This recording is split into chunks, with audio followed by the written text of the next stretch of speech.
Hello నమస్తే welcome to 24/7 news TV నేను మీ శాన్వి ఈరోజు మనతో పాటు కాంగ్రెస్ పార్టీ లీడర్ అశోక్ గౌడ్ గారు ఉన్నారు ఆయనతో మాట్లాడదాం హాయ్ సార్ నమస్తే నమస్తే అమ్మా. ఎలా ఉన్నారు సార్ బాగున్నా మేడం. ఎస్ సార్ ఇప్పుడు మన బీజేపీ అధికారంలో ఉంది మన నరేంద్ర మోడీ గారు ఉన్నారు చూసుకుంటే మన ప్రతి ఒక్కళ్ళకి నాతో చూసుకుంటే ప్రతి ఒక్కరికి నిధులు అనేవి మ్యాక్స్ వచ్చినాయి కానీ సౌత్ ఇండియాలో ఎక్కువ ప్రయారిటీ ఇవ్వట్లేదు దీనికి కారణం ఏంటి దీనివల్ల సౌత్ ఇండియా తిరగబడే ఛాన్సెస్ ఉందనుకోవచ్చా సౌత్ ఇండియాలో 5 రాష్ట్రాలు తిరగబడతాయి. లాస్ట్కు అఖండ భారత్ నుంచి తొలి కొరకు కూడా ఉంటుంది. మనకు 46 రూపాయలు ఇస్తే ఉత్తరప్రదేశ్ బీహార్కి వీటికి 900 రూపాయలు 600 రూపాయలు అట్లా ఇచ్చినారు. తిరగబడక ముందుకే బీజేపీ మేలుకోవాలని నేను కోరుతున్నా. తెలంగాణ రాష్ట్రంలో మొన్నటిసారి డబ్బులే ఇవ్వలే, నిధులే ఇవ్వలే. ఈ 8 మంది ఎంపీలు రాజీనామా చేస్తే మంచిది.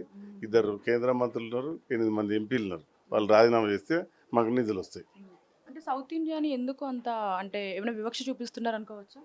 భారతదేశంలో సౌత్ ఇండియా అంటే వాళ్ళకి లెక్కే లేదు.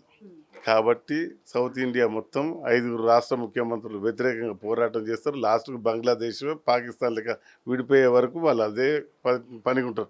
తెలంగాణ ఎట్లా వివక్ష చూపెడితే తెలంగాణ ఎట్లా విడిపోయిందో సౌత్ ఇండియా కూడా విడిపోతుంది. కాబట్టి బీజేపీ ప్రభుత్వం ఇప్పటికైనా గ్రహించాలని చెప్పి ఈ అఖండ భారత్ నుంచి విడిపోయే దశగా తీసుకురావద్దని చెప్పి నేను కోరుతున్నాను. అంటే ఇప్పుడు మన తెలంగాణ చూసుకుంటే కాంగ్రెస్ పార్టీ అధికారంలో ఉంది కాబట్టి రేవంత్ రెడ్డి గారు దీనికైనా స్పందించడం జరిగింది. 5 ముఖ్యమంత్రులను తీసుకుపోయి పోరాటం చేస్తాడు రేవంత్ రెడ్డి గారు ముందుంటారు. Waiting sir thank you so much. నమస్కారం అమ్మా. హాయ్ హలో నమస్తే వెల్కమ్ టు 24/7 న్యూస్ టీవీ నేను మీ శాన్వి ఈరోజు మనతో పాటు కాంగ్రెస్ పార్టీ లీడర్ అశోక్ గౌడ్ గారు ఉన్నారు ఆయనతో మాట్లాడదాం హాయ్ సార్ నమస్తే. నమస్తే అమ్మా. ఎలా ఉన్నారు సార్? బాగున్నా మేడం.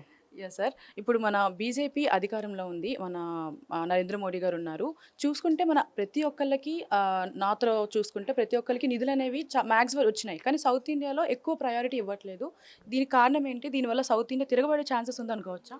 సౌత్ ఇండియాలో 5 రాష్ట్రాలు తిరగబడతాయి. లాస్ట్కు అఖండ భారత్ నుంచి తొలి కొరకు కూడా ఉంటుంది. మనకు 46 రూపాయలు ఇస్తే ఉత్తరప్రదేశ్ బీహార్కి వీటికి 900 రూపాయలు 600 రూపాయలు అట్లా ఇచ్చినారు. తిరగబడక ముందుకే బీజేపీ మేలుకోవాలని నేను కోరుతున్నా.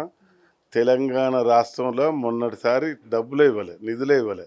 ఈ 8 మంది ఎంపీలు రాజీనామా చేస్తే మంచిది. 2 కేంద్ర మంత్రులు ఉన్నారు, 8 మంది ఎంపీలు ఉన్నారు. వాళ్ళు రాజీనామా చేస్తే మాకు నిధులు వస్తాయి. అంటే సౌత్ ఇండియాని ఎందుకు అంత అంటే ఏమైనా వివక్ష చూపిస్తున్నారు అనుకోవచ్చా? భారతదేశంలో సౌత్ ఇండియా అంటే వాళ్ళకి లెక్కే లేదు. కాబట్టి సౌత్ ఇండియా మొత్తం 5 రాష్ట్ర ముఖ్యమంత్రులు వ్యతిరేకంగా పోరాటం చేస్తారు. లాస్ట్కు బంగ్లాదేశ్ పాకిస్తాన్ లెక్క విడిపోయే వరకు వాళ్ళు అదే పనికి ఉంటారు. తెలంగాణ ఎట్లా వివక్ష చూపెడితే తెలంగాణ ఎట్లా విడిపోయిందో సౌత్ ఇండియా కూడా విడిపోతుంది.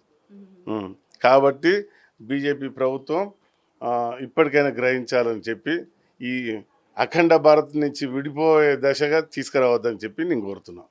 అంటే ఇప్పుడు మన తెలంగాణ చూసుకుంటే కాంగ్రెస్ పార్టీ అధికారంలో ఉంది కాబట్టి రేవంత్ రెడ్డి గారు దీనికైనా స్పందించడం జరిగింది. 5 ముఖ్యమంత్రులను తీసుకుపోయి పోరాటం చేస్తాడు రేవంత్ రెడ్డి గారు ముందుంటారు.